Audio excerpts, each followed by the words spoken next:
আজকের রেসিপি ডিম প্রিয় মানুষদের জন্য। এর জন্য আমি প্রথমে একটা আলু সেদ্ধ এটাকে স্ম্যাশ করে নিচ্ছি। একটু মিডিয়াম সাইজের আলু নিয়েছি, খুব বেশি বড়ও না আর একদম ছোটও নয়।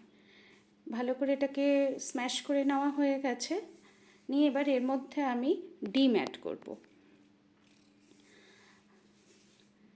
এরকম ডিমটাকে ফাটিয়ে দিয়ে দিলাম ডিম আলু সেদ্ধর মধ্যে। আর এদিকে একটা হামালদিস্তায় আমি 2-3টে রসুন আর একটা কাঁচা লঙ্কা দিয়ে একটু থেতো করে নিচ্ছি। এই মশলাটা আমি এই মিশ্রণের মধ্যে অ্যাড করব। এই রসুন আর লঙ্কা থেতোটাও দিয়ে দিলাম। আর একটা মিডিয়াম সাইজের পেঁয়াজকে ছোট করে কুচিয়ে নিয়ে দিয়েছি। আর একটু ধনেপাতা দিলাম অল্প। এবার স্বাদ মতন একটু নুন, অল্প একটু হলুদ গুঁড়ো আর একটু গরম মশলার গুঁড়ো অল্প। আর এই 2 টেবিল স্পুন মতন আমি বেসন দিলাম। দিয়ে এই মিশ্রণটাকে খুব ভালো করে মেখে নিতে হবে। এটা মেখে নিচ্ছি, মানে বেসন প্রতিটা মশলা সব যেন খুব ভালো করে, মানে আলু সেদ্ধটা ডিমের সঙ্গে যেন খুব ভালো করে মাখা হয়। আমি মনে হলো এখানে আরেকটা ডিম দেওয়া যাবে, সেই জন্য আমি আরেকটা ডিম দিলাম। মানে এই মিডিয়াম সাইজের আলু আর এই 2 টেবিল স্পুন বেসনের সঙ্গে আমি 3টে ডিম গেল আর কি। এবার এগুলোকে ভাজবার জন্য আমি একটা কড়াইতে সর্ষের তেল গরম করতে বসালাম। দিয়ে এরকম বড় সাইজটা যে যেমন মানে পছন্দ করো সেভাবে বানাতে পারো, মানে বড়া ভেজে নেব। এটাকে এক কথায় ডিমের বড়া বলা যায়। এই রেসিপিটা আমি ছোটোবেলায় মা করে দিত, খেয়েছি। সেটাকে আমি আমার মতন একটু ওলটপালট কিছুতে করেছি, কিন্তু মূল যে রেসিপি এটা মাকেই করতে দেখেছি আমি। আগেকার মানে মায়েরা যেমন অনেক সময় এরা সবসময় ভাবতো আর কি, যে বাড়িতে কি আছে না আছে অল্প কিছু থাকলেও সেটা দিয়েও কি করে বাড়িতে সবার মুখে একটা ভালো সুস্বাদু খাবার করে দেওয়া যায়। মানে সেই থেকেই আমার মনে হয় এটা আমার মা বানাতো আর কি। মানে এটা বুঝতেই পারলে, মানে এই 3টে ডিম দিয়ে অনেকগুলো কিন্তু মানে বড়া হয়ে যাচ্ছে। আর সবচেয়ে হচ্ছে এটা খেতেও ভীষণ ভালো হয়, খুব টেস্টি। আমরা সাধারণত ডিম বলতে ডিম সেদ্ধ করে কোনো প্রিপারেশন করি, আর না হলে ডিমের অমলেট করে প্রিপারেশন করি।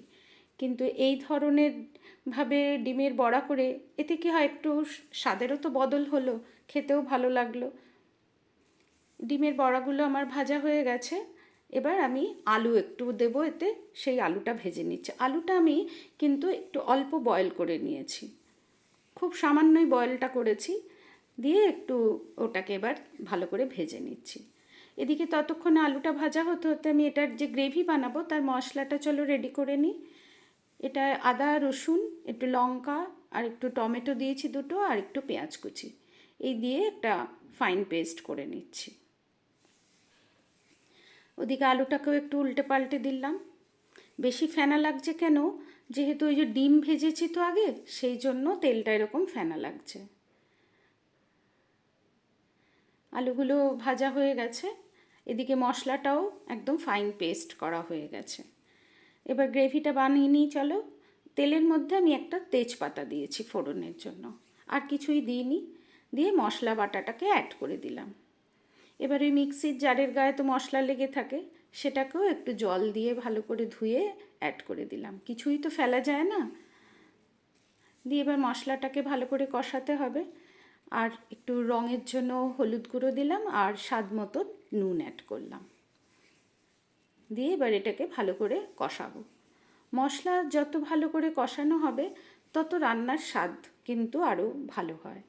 সেই জন্য এই মশলা কষানোর সময় একটু ধৈর্য ধরে কষানো দরকার। আর হচ্ছে দরকার মতন গ্যাসের ফ্লেমটাকে কমিয়ে বাড়িয়ে নিতে হয়, যাতে মশলাটা আবার পুড়েও না যায়। সেই জন্যই একটু প্রয়োজন মতন সিমে রেখে রেখে মশলাটাকে একটু ভালো করে কষাতে হবে, নাহলে মানে কোনো রান্নায় যেন কাঁচা মশলার গন্ধ না ছাড়ে।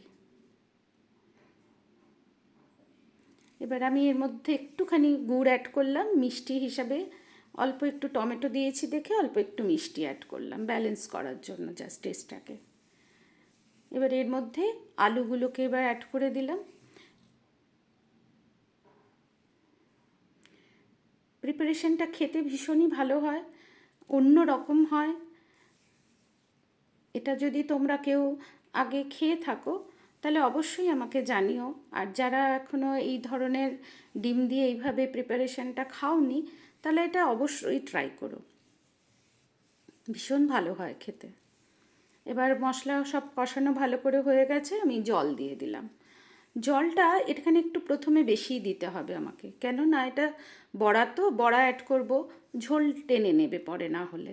সেই জন্য প্রথমে একটু জলটা বেশি দিলে তারপরে কি হবে, ঝোলটা ঠিক টেনে নিলেও যে থাকবে ঝোলের কনসিস্টেন্সিটা সেটা ঠিকঠাক থাকবে, না পাতলা থাকবে না একদম শুকিয়ে যাবে। এবার ওপর থেকে আমি একটু গুঁড়ো মশলা দিলাম, গরম মশলার গুঁড়ো অ্যাড করলাম। এই যে ঝোল ফুটে গেছে, আমার রান্না কমপ্লিট। এবার এটা কিছুক্ষণ একটু স্ট্যান্ডিং টাইমে রেখে দেবো, দিয়ে সার্ভ করে ফেলবো। আর এই স্ট্যান্ডিং টাইমের সময় তুমি যে রাখলে তাতেই বুঝতে পারবে কতটা ঝোল টেনে নিচ্ছে আর কি। এটা ভাতের সঙ্গেও যেমন খেতে অপূর্ব লাগে, তেমনি এটা রুটি দিয়েও কিন্তু খুব ভালো খাওয়া যায়। যারা রাতে রুটি খাও তার জন্য এটা খুব আইডিয়াল রান্না। আর খুব অল্প সময়ে ঝটপট হয়ে যায়, এবং সবচেয়ে বড় কথা স্বাদে হয় অপূর্ব এবং একদম অন্য ধরনের। অবশ্যই বানিও, খুবই ভালো লাগে খেতে এটা। আর যারা আমার মতো ডিম প্রিয় মানুষ তাদের কাছে তো